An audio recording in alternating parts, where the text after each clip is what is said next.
Duty পালন করছি।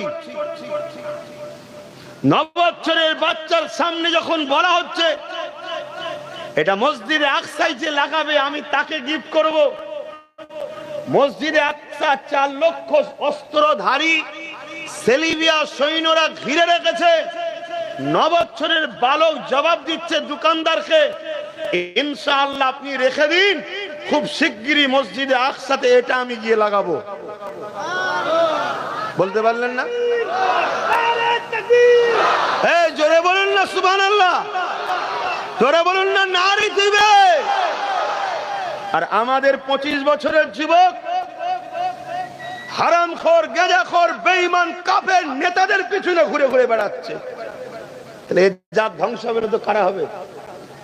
আমাদের 30 বছরের যুবক ফ্যাশনে গিয়ে চরিত্রহীন নারীর নাচ